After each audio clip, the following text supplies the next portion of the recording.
हमारे चैनल को सब्सक्राइब करें और बेल आइकन को प्रेस करें सभी नोटिफिकेशन तुरंत पाने के लिए। नमस्कार साथियों, हमारे YouTube चैनल जीके स्टडी पर एक बार फिर से आपका स्वागत है। साथियों, आज के इस वीडियो में हम आपके लिए राजस्थान कला एवं संस्कृति का एक टॉपिक लेकर आए हैं जो रीट लेवल फर्स्ट और सेकंड दोनों के लिए इम्पोर्टेंट है। टॉपिक जो है वो है राजस्थान के वस्त्र और आभूषण, जो कि हम RBSC की बुक से करने वाले हैं, जो कि आपके सामने दिख रहा है टॉपिक। तो साथियों, इस वीडियो में पूरे में बने रहिएगा। इस वीडियो के लास्ट में आपके लिए कुछ इंपॉर्टेंट प्रश्न भी होंगे, उन प्रश्नों का आंसर आपको देना है ये पूरा पढ़ने के बाद। तो इस वीडियो में आप पूरे में बने रहिएगा, जिससे कि आपके कोई भी जो पॉइंट है वो मिस ना हो। चलिए साथियों, वीडियो शुरू करते हैं उससे पहले अभी तक आपने हमारे चैनल को सब्सक्राइब नहीं किया है तो कर लीजिएगा और बेल आइकन को जरूर प्रेस कर लीजिएगा, जिससे कि सभी क्लासों के नोटिफिकेशन आपको मिलते रहे। चलिए साथियों, शुरू करते हैं राजस्थान के वस्त्र और आभूषण। जैसा कि आप देख पा रहे हैं, राजस्थान के वस्त्र और आभूषण हमारा टॉपिक है। किसी भी क्षेत्र की वेशभूषा वहाँ की जलवायु, उपलब्ध संसाधनों व संस्कृति से प्रभावित होती है। अगर हम राजस्थान की बात करें तो तमाम आधुनिकता के बाद भी यहाँ की वेशभूषा पर संस्कृति की अमिट छाप बरकरार है। राजस्थानी वेशभूषा की सबसे खास बात है इनका रंग बिरंगापन। हम देखते हैं तो राजस्थान में जो वेशभूषाएं हैं वो काफ़ी कलरफुल से, तो इनकी एक खास विशेषताएं हैं। वैसे तो सभी रंग राजस्थान में प्रयुक्त होते हैं, पर लाल रंग में जितनी विविधता व जितने प्रकार मिलते हैं वह अद्भुत है। इसीलिए तो कहा भी गया है कि मारो थारे देश में उपजे तीन रतन, एक ढोला दूजी मारवड़ तीजो कसुमल रंग। यानी कसुमल अर्थात लाल रंग, यानी कि ये एक दोहा भी है जो राजस्थान के बारे में कुछ बताता है। चलिए अब अपन पुरुष परिधान के बारे में बात करते हैं। पुरुष परिधान यानी कि पुरुषों के जो कपड़े हैं उनके बारे में बात करते हैं। प्रश्न बनेगा आपके, नया टॉपिक है, अवश्य बनेगा प्रश्न आपके, तो आप सभी को पूरा पढ़ना है अच्छे से। इसको कहाँ चला गया? हाँ, ये रहा पुरुष परिधान। पुरुष परिधान की बात कर रहे हैं अपन। कालीबंगा और आहड़ सभ्यता के काल से ही राजस्थान में सूती वस्त्रों का चलन था। इन स्थानों से उत्खनन में प्राप्त रुई, कातने के चक्र और तकली इस बात के प्रमाण है कि उस काल के लोग रुई के वस्त्रों का उपयोग करते थे। जनसाधारण में वस्त्रों का प्रचलन कम था। यह परिपाटी हमें आज भी दिखाई देती है, जहाँ राजस्थान में प्रत्येक गांव में धोती व उसके ऊपर ओढ़ने के पच्छेवड़े, ठीक है, धोती के ऊपर ओढ़ने का क्या है, पच्छेवड़े के सिवाय अन्य वस्त्रों का प्रयोग कम किया जाता था। सर्दी में अंगरखी का प्रयोग प्राचीन परंपरा के अनुकूल है। ये जो जितने भी नाम आ रहे हैं एंटिक, ये आपको याद रखने हैं, प्रश्न यहीं से बनता है। पछवेड़े, धोती, अंगरखी, ये सब याद रखना है आपको। विभिन्न प्रमाणों से ज्ञात होता है कि राजस्थान में पुरुषों में छपे हुए तथा काम वाले वस्त्रों को पहनने का प्रचलन था। सिर पर गोलाकार मोटी पगड़ी पल्लों को लटका कर पहनी जाती थी। धोती घुटनों व अंगरखी जांघों तक होती थी। विविध व्यवसाय करने वालों के परिधानों में भी अंतर था। राजस्थान में चित्रित अनेक कल्पसूत्र सामान्य व्यक्ति से लेकर राजा महाराजाओं के परिधान पर अच्छा प्रकाश डालते हैं। इनमें राजाओं के मुकुट और पल्ले वाली पगड़ियाँ, दुपट्टे, कसीदा की गई धोतियाँ और मोटे अंगरखे बड़े रोचक दिखाई देते हैं। मुगलों के संपर्क से इन परिधानों में विविधता और परिवर्तन आया।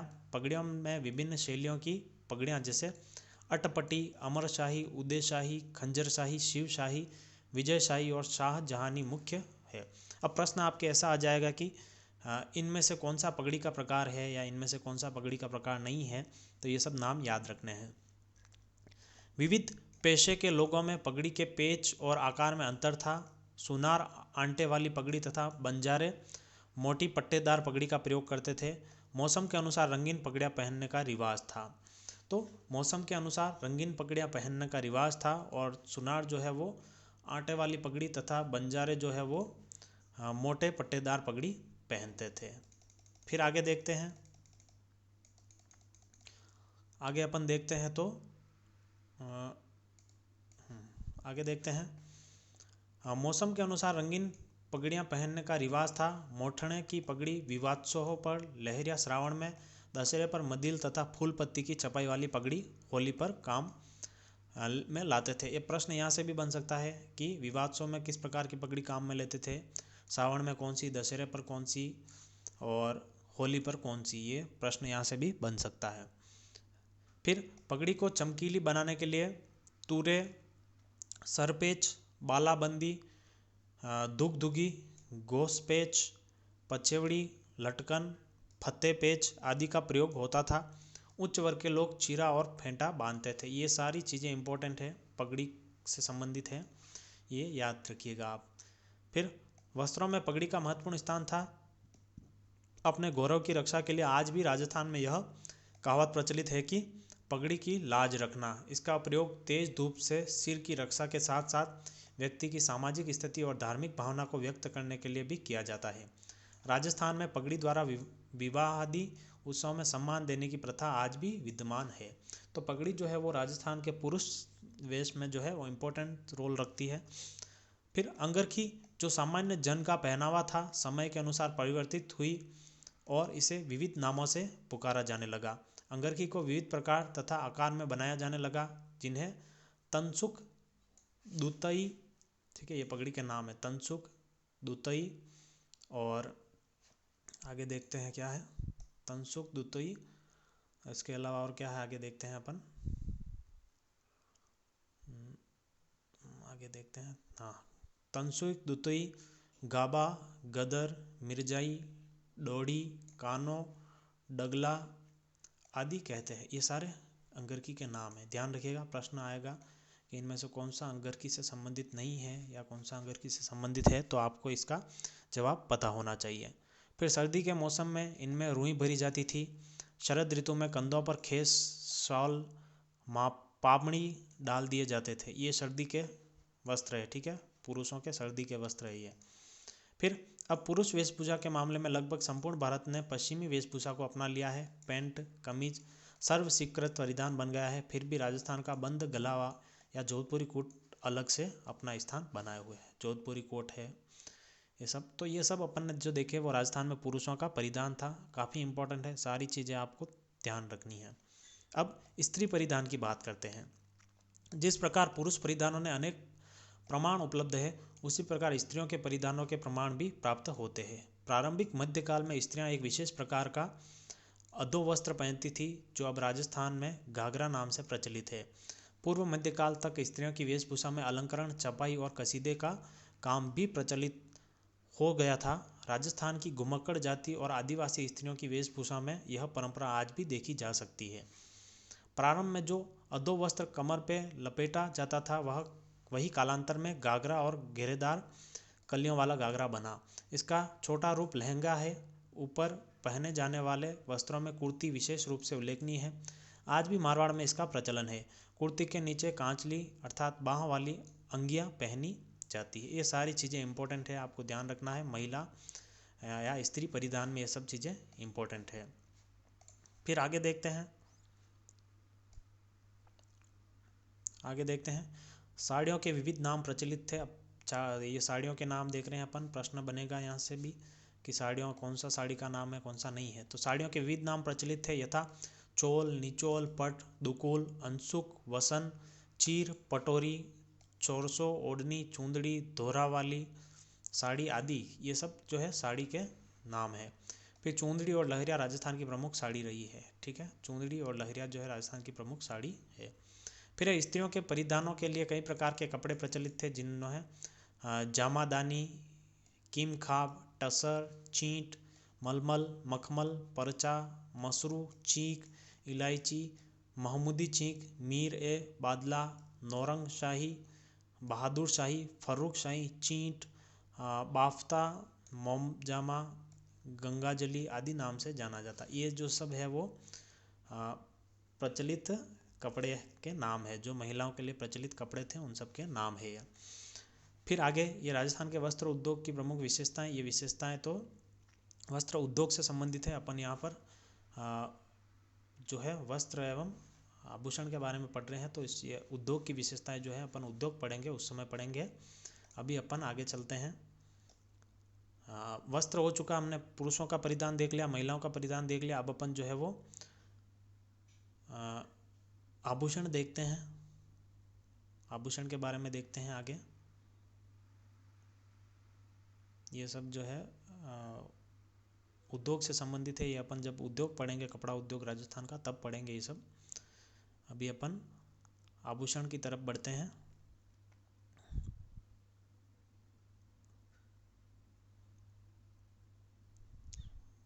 आभूषण,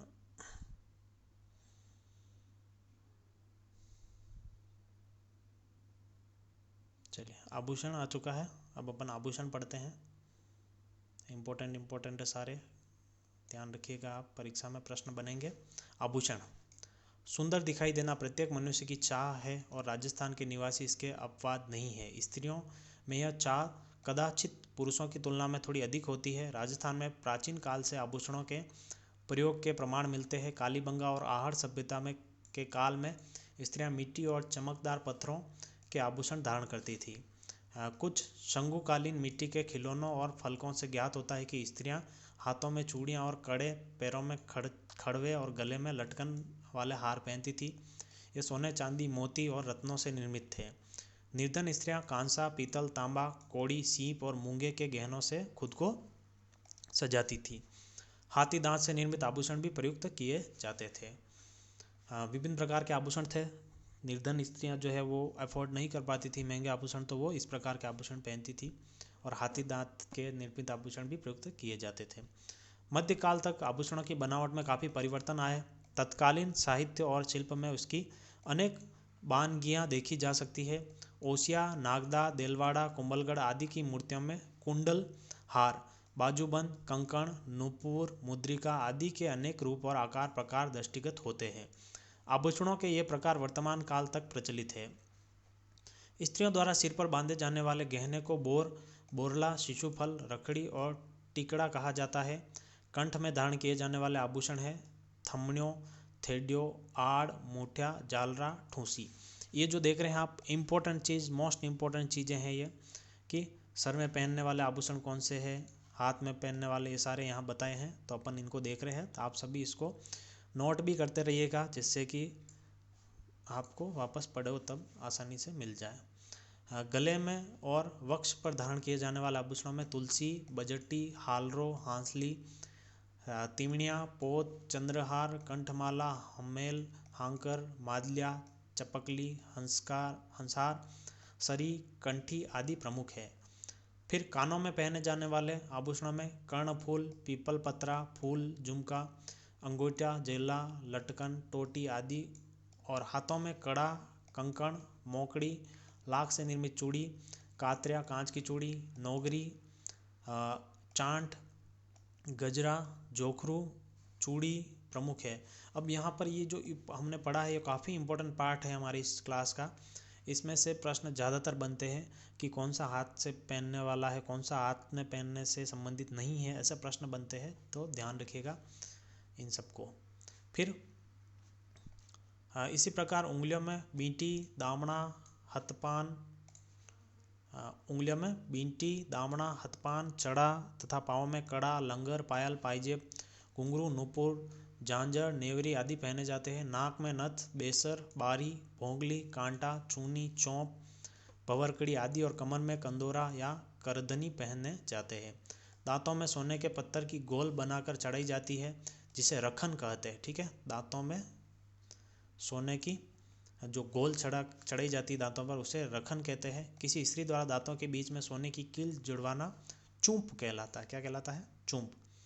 देखिए, पूरी फैशन है अपने भी राजस्थान में, कोई दिक्कत की बात नहीं है। यहाँ पर हर चीज़ दे रखी है और सबका अपना अलग नाम भी दे रखा है, सबको ध्यान रखना है आपको। फिर राजस्थान में पुरुष भी अनेक प्रकार के आभूषण धारण करते हैं। कानों में मुर्कियाँ, लौंग, जाले, चेलछड़ी, हाथों में बाजूबंद, कड़ा, नरमुख और उंगलियों में अंगूठी, बीठियाँ व मुंदड़ियाँ आदि पहनने का जो रिवाज था वो अब भी काफ़ी कम हो गया है, लेकिन ग्रामीण क्षेत्रों में अब भी ये आभूषण पहने जाते हैं। ये सारे पुरुषों के भी आभूषण है यहाँ पर। फिर आगे देखते हैं बच्चों के आभूषण देखते हैं क्या है, देखें। चलिए, बच्चों को भी विविध प्रकार के आभूषण पहनाए जाते हैं। बच्चों के कंठ में हंसली, हाथ और पाँवों में कड़े और कानों में मोती या लंगू पहनाए जाते हैं। हाथ और पाँवों के कड़ों को कंडलियाँ कहते हैं।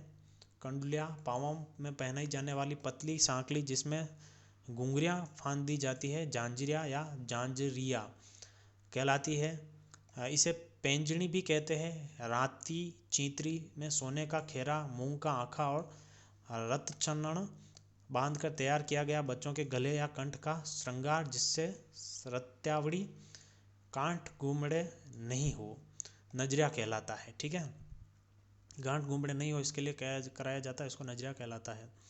बच्चों का कान छिदवाकर सोने या जस्ते की कुड़ंक पहना दी जाती है। बाद में कुड़ंक पहना दी जाती है। उसके बाद में देखते हैं इन्हीं छिद्रों में मोती, लूंग, कुंदड़ा, मुर्की या बाली आदि आभूषण पहना दिए जाते हैं। ठोस सोने की कुंडन मुर्की कहलाती है।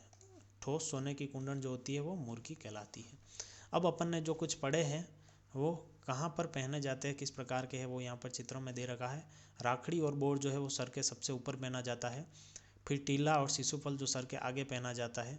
फिर जेला जो है वो यहाँ पर पहना जाता है, और टोटी जो है वो कानों में, और खुंगाली जो है वो यहाँ पर, और हालेरो जो है ये वाला है, और लूंग कांटो जो है वो यहाँ पर है नाक पे, और बजंटी जो है वो इधर, और थमड़ियाँ जो है वो यहाँ गले में। पैर के आभूषण ये देख रहे हैं आप, कड़ा है ये ऐसा इस प्रकार का होता है, टणका है ये ऐसा होता है, ओवला ऐसा होता है, हीरा नामी मक्या मणक्या ऐसा होता है, चौंफुली नेवरी ये है, जीबी ये है, कड़ा ये है, और तोड़ा ये है, और छड़ा जो है ये। फिर गोंटलिया जो है वो यहाँ पर है, ये पैरों के हैं। फिर अपन देखते हैं ये बाजू के, तो ये बाजू है, ये भुजबंद अणत है, ये टड्डी है। और उसके बाद हाथ के ये देखेंगे आप, तो ये गोखरू है सबसे ऊपर, फिर ये चूड़ी है, फिर ये बींटी है बींटी, और ये मूंदड़ी है, और ये हथफुल है, और ओला और नोगरी। ये सब जो है हाथों में पहनने वाले आभूषण है जो महिलाएं पहनती है हमारे। ठीक है, स्त्री के राजस्थानी आभूषण है ये सारे। आई होप आपको अच्छे से समझ में आ रहा होगा ये टॉपिक। आगे देखते हैं अब इसमें और क्या है। इसके अंत में आपके लिए कुछ प्रश्न बताऊंगा, उसके उत्तर आपको देने हैं। राजस्थान में आभूषण निर्माण की भी बहुत समृद्ध परंपरा रही है। राजस्थान की राजधानी जयपुर की स्थापना के समय इसके संस्थापक के मानव मस्तिष्क में आभूषणों की कितनी महत्ता थी, इसका भान इस बात से होता है कि उन्होंने जयपुर के प्रमुख बाजार का नाम जौहरी बाजार रखा। यहाँ की सबसे प्रमुख चौपड़ का नाम माणक चौक तथा रखा, क्योंकि माणक को रत्नों का सरताज माना जाता है। वर्तमान में जयपुर अपने आभूषणों और रत्न व्यवसायों के लिए विश्व प्रसिद्ध है। राजस्थान में के कुछ नगर अपनी विशिष्ट आभूषण निर्माण शैली के लिए प्रसिद्ध है। नाथद्वारा श्रीनाथ जी की नगरी है जो अपने चांदी के आभूषणों, तारकशी धातु के बारीक तारों से निर्मित के लिए प्रसिद्ध है। इसी प्रकार प्रतापगढ़ की थेवा कला, जिसमें कांच के बीच सोने का बारीक काम किया जाता है, पूरे देश में अपना अलग पहचान रखती है। तो साथियों ये अपना टॉपिक था। अब इससे कुछ प्रश्न देख लेते हैं अपन, जो आपको जिसके उत्तर आपको कहाँ पर देने हैं, अपने कमेंट बॉक्स में यहाँ पर देने हैं। चलिए पहला प्रश्न है, कसुमल कौन सा रंग होता है? 1 लाल, 2 काला, 3 सफ़ेद, 4 हरा। इनके उत्तर आपको कमेंट बॉक्स में देने हैं। हम फिर आपको इन कमेंट्स में ही एक पिन करके आपको इसके सही जवाब बता देंगे। फिर सीकर जिले का कौन सा स्थान गोटा उद्योग के लिए प्रसिद्ध है? 1 नेचवा, 2 पिपराली, 3 खंडेला, 4 खूड़। फिर बोडला नामक आभूषण स्त्रियां कहाँ पर धारण करती है? 1 नाक, 2 कान, 3 हाथ और 4 सिर। फिर दांतों के बीच में सोने की कील जड़वाना क्या कहलाता है? 1 चूंप, 2 बारी, 3 बोडला, 4 दामना। और फिर पांचवा जो प्रश्न है वो है कि थेवा कला किस जिले से संबंधित है? तो 1 प्रतापगढ़, 2 उदयपुर, 3 चूरू, 4 झालावाड़। ये जो है 5 प्रश्न आपके लिए आज का होमवर्क है, ये करना है आपको। इस वीडियो में सारे आंसर मिल जाएंगे आपको। जो कमेंट करके आपको बताने हैं। आई होप साथियों वीडियो आपको पसंद आया होगा। वीडियो आपको पसंद आया है तो लाइक कीजिएगा, शेयर कीजिएगा, और कोई भी डाउट है तो ज़रूर कमेंट कर दीजिएगा। आई होप इस वीडियो में से आपके जो है उसके प्रश्न जो है वो सारे कवर हो जाए यहीं से। चलिए साथियों, मिलते हैं नेक्स्ट वीडियो में एक अच्छे से टॉपिक के साथ। तब तक के लिए आप अपनी तैयारी जारी रखिएगा साथियों।